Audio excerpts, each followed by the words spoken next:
Need for Speed celebrated its 25th anniversary this year. It was time to revolutionize how Need for Speed could step forward and make its mark on the racing community. And these specific gamers don't necessarily watch a lot of traditional content. So instead of going the traditional route, we decided to tap into the influencer digital space with EA. I'm officially partnering with EA on their new game, Need for Speed Heat. David Dobrik is a mass creator that everybody's familiar with, and he's very notorious for loving cars and giving away cars. There's a reason why he's one of the most watched creators out there. But we had to give it an NFS spin. We had to be big, bold, expressive. This is where it gets nuts. We bought a Lamborghini. I'm opening the gate now. I'm a little nervous. You ready? Whose is that? Yours? No. I'm shaking. In less than 48 hours, the YouTube video hit over 8 million views, and it also hit the #1 trending spot on YouTube. Within the first 6 hours, we had garnered like 7,200 tweets. David's YouTube video also garnered a ton of press, including Insider, Business Insider, ET Live, and Reddit. It's as much of an art as it is a science when it comes to working with creators of this caliber. And we're just incredibly thankful that we had someone like David to work with. I don't ever want to get out of there!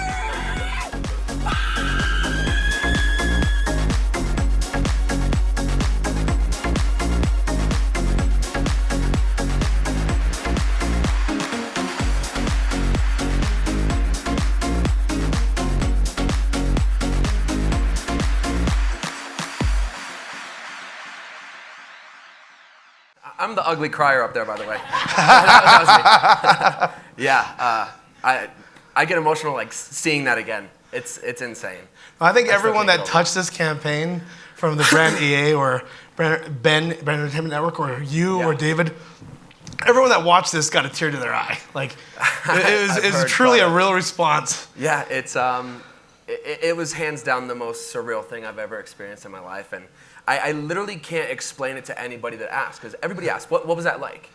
Yeah, you want to give more like a background of like what happened? Yeah, so I grew up, I've loved cars my entire life. Me and my dad built my first car. It was a 73 Mustang Mach 1. And it's just something I've been passionate about. And I started on Vine. I was making 6-second videos. It kind of took off. I didn't expect it to. And I kind of just, I rolled with it. And obviously Vine started dying out. And I made the next step, which was YouTube. I wanted to express myself through video content. And I met David Dobrik. He's my now best friend, obviously. But yeah, so he surprised me with a Lamborghini in partnership with Need for Speed. And it's the most surreal thing. Like, I know people are like, oh, when you get married or you have kids, it's gonna be the craziest moment of your life. But that's something that you see. You're like, one day I'm gonna get married. I'm gonna have kids one day. You're not like, one day I'm gonna get a Lamborghini. Like, it just doesn't, you don't think about that. So I actually cannot explain what it feels like. It changed my life. It was crazy. Well, we talk about when brands get involved with the creator community on YouTube or Instagram or TikTok, that they need to do it in a way where they empower the content, rather than disturbing it or trying to create a commercial inside of it. Yeah. What did EA do right in this situation? I like the fact that they let David have the creative control. That's one thing that I feel very passionate about myself. I know my audience more than anybody else, and I like the fact that they gave him the opportunity to do something like this. And it's over the top, it's extravagant. There's shock factor, and it's something absolutely insane. And I feel like that resonates because it doesn't just end with just one video. I made videos about it. My friends made videos, and people, when they see that car, they see David with it, me with it, they're like, wow, Need for Speed did that. That's so cool. And I just think that shows a lot, and it's a great look for the brand. Yeah, so this conversation started at VidCon this last summer. And David just basically says, like, yes, I want to do something with Need for Speed. I love the game, but I want to do something that's very special. Yeah. That doesn't just like fit with my content, that's going to make it so it performs better. Right. And so during the process, it's pretty hard under a strict timeline to buy the right Lamborghini. Yeah. And we ended up doing it over the phone. And it sounds crazy being picky about a Lamborghini. Like, it's a Lamborghini. But yeah. No, David had your back. He's like, no, it has to be a Hurricane. I know. And it has to be blue. Crazy. And so that made it that much more, He knows intense. me very well. It's a dream car of mine. It's something that I thought was unattainable. I just wrote it out like, all right, sure, yeah, maybe, probably not. But being given it is such a intense feeling, especially from your best friend. The bond that you get from that, and it's incredible. And he knew exactly what I wanted. It was my dream car for a long time. I talk about cars a lot. It's something I'm very passionate about. So it's something that I'm sure he's had on his radar and wanted to do. But given the opportunity with Need for Speed to make that happen is really what allowed the trigger to be pulled. Yeah, he referenced this both in GQ and like on Jimmy Fallon. Yeah, that's like it's his thing now, is the giving away cars. Oh yeah, and he loves it, and it really does come from his heart. He is such a caring, giving, kind person, and I'm honored just to even be his friend.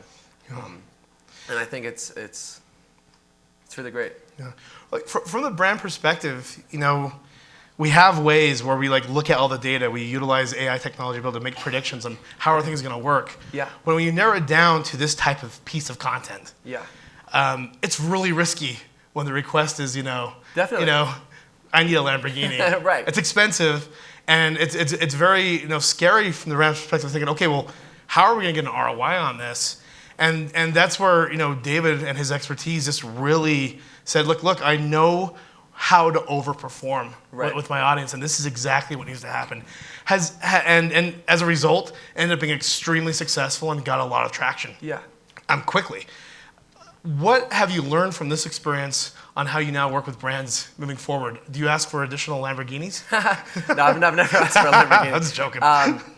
No, I just ask for, like I said, creative control, and just to be able to do something big like this resonates and is more impactful than just a quick 30-second integration. You do your talking points, and there's no emotion behind that. There's no investment into it. When you see something like this, you're like, wow, that's so cool that they did that. And it just, you hold on to it longer. So I think that any type of brand that wants to work with a creator, that you make sure that they're aligned and just kind of make sure it's a good fit. Sure. Well, it's interesting.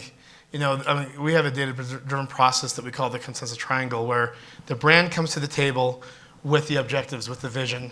The content creator or the influencer comes to the table with a creative solution to those objectives. They know how to position the brand better than anyone else to the audience that they've grown to millions of followers.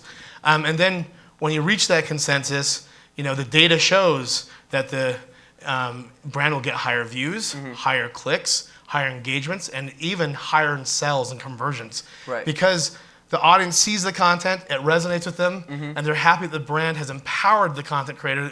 People that love to follow you. They get excited. My fan base gets excited when they see a campaign that I work on. They're like, oh my God, I know he loves that. So it's genuine. Yeah. I like working with brands that I relate to and I can speak honestly about, and it feels good when your audience trusts you, and I make sure I try any product out, whatever it is that I'm promoting to my fan base, and I want to make sure that I truly believe in it, because I know that my fans trust me, and if they have that trust, that's the most powerful thing you could do. And if the brand has that trust, you can prove with data that those types of collaborations and those campaigns end up performing way better. Correct. So that's really exciting, and I mean you talked more about after that. I mean, you ended up doing a lot more collaborations with EA. You want to talk more about that? Yeah. So it opened up the gate, and I got to work myself with Need for Speed, and we had this really cool campaign that we went to in Miami. There was a huge event.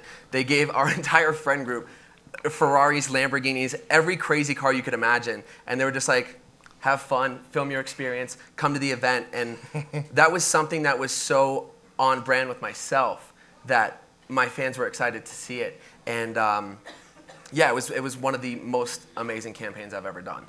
And I'm so excited to be a part of it. Just out of curiosity, since joining the Vlog Squad and really building, an audience of millions of followers, what was like the first positive brand experience that you had, and how did it work out?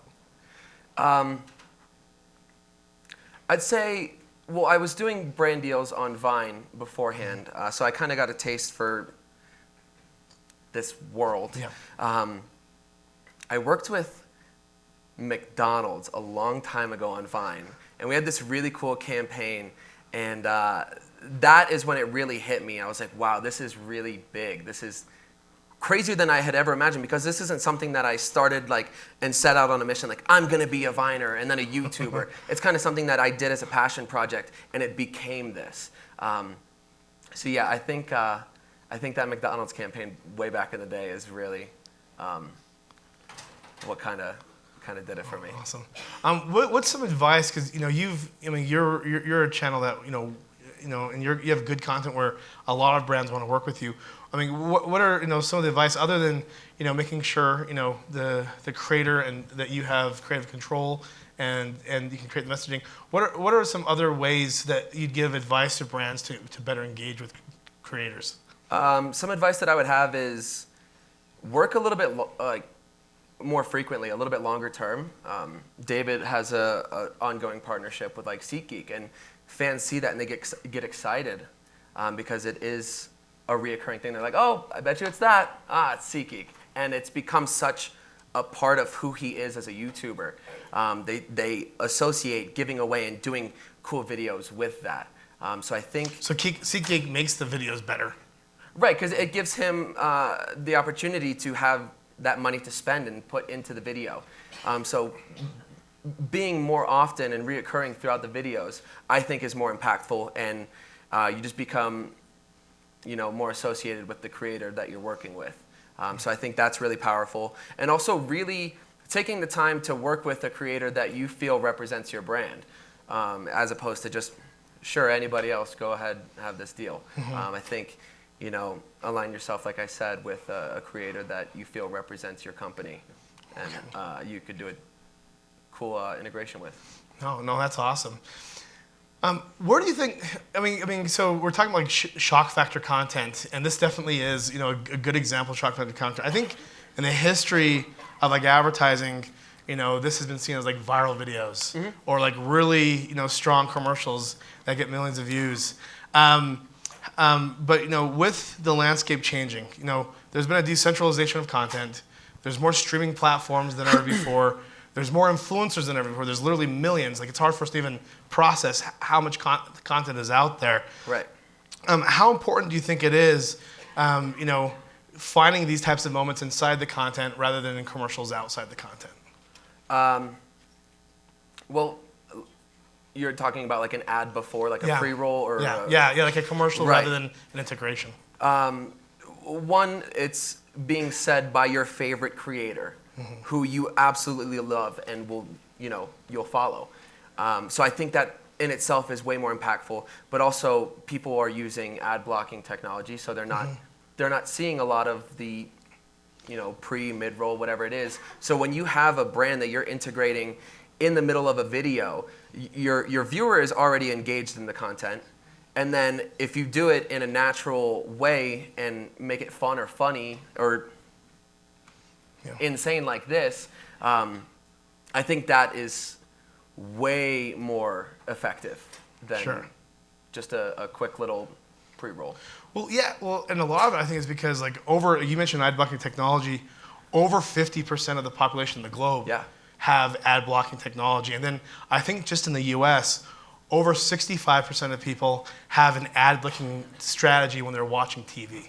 Yeah. And so that's the majority of people. And so because there's so many content creators out there, it's much easier for brands today to find an affinity with a variety of creators that are going to be well aligned with their brand. It's going to be seen.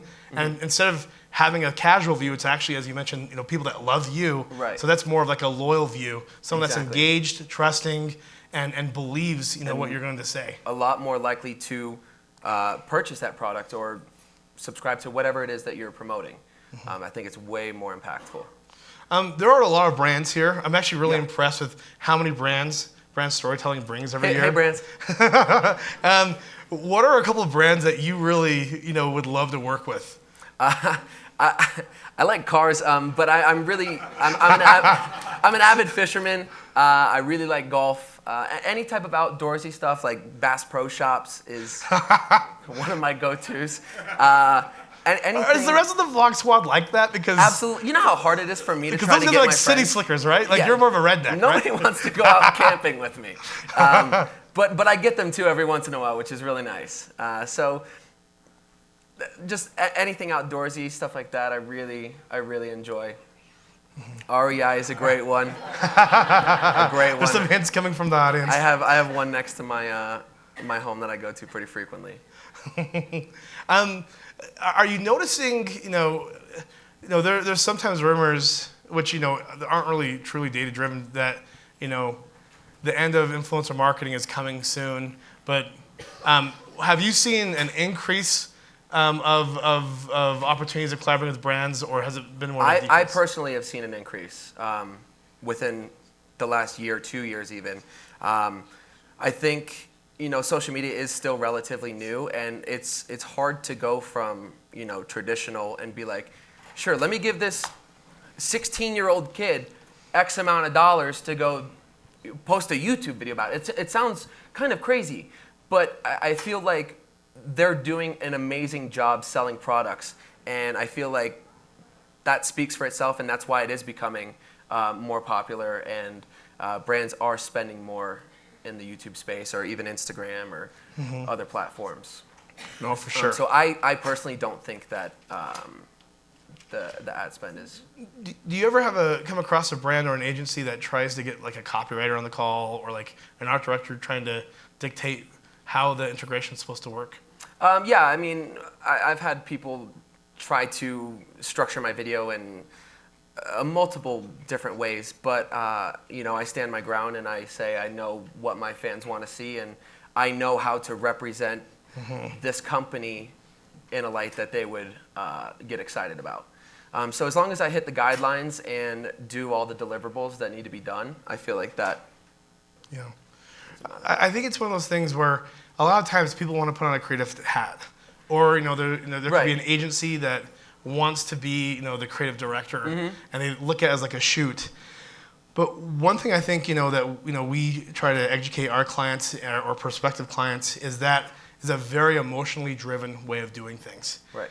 You want to be as consistent with the programming as possible, and you have to be very data driven. Yeah, and it's hard to put your trust into us. Like I totally get that, but I think it speaks for itself, and data and numbers don't lie. Yeah. So I think we have time for 2 questions. Anyone out there? Nobody raises their hand. It's like awkward. But is there anyone out there that has a question? Okay. How fast does a Lambo go? On legal roads, it does the speed limit. No, I actually I took it to the track a couple days ago, and it's a scary feeling because there's the risk to reward. It's just not there. So pushing it is a little bit scary, but I got it up to 150 on the straight, and that was pretty fun. Wow, that's awesome. Any other questions? Oh yes. Do you have brands that you won't work with? Want to list them off? Right. If it's something that I feel I wouldn't want to promote to my fan base, I have a younger demographic. I've gotten offers to do stuff that I don't feel would be appropriate for them to see, or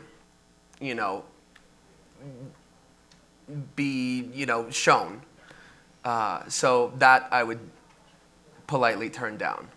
Oh, that's good. If you like condoms and stuff, I'm all for it, sure, but it's a little bit awkward when, hey guys, make sure to try out this, So I try to stay clear and be as brand friendly as possible. Another question. What are your feelings when you're working with brands and asked to do things on your own channel versus to publish on the brand channel? Oh, good question. I think if the brand is trying to build their own channel up, it's great for them. I've done deals like that where I've posted and been a part of like that style campaign, and I've driven my viewers to that video. There is a carryover into the subscriber, like if they enjoyed the video and they want to see more stuff like that with other creators, it'll work in their favor. I think that just from a selling standpoint, working directly with the creator on their own channel is going to drive the most views and be the most effective. Right. Any other questions? No, this is a picture. Take a picture. Yeah. Oh, I missed it. Dang it. All right. Well, we're going to be out in the foyer. If you have any other questions, you want to talk about the campaign that we worked on, yeah, we'll be out there. Thank you so much. Guys. Thanks, Heath. Yeah.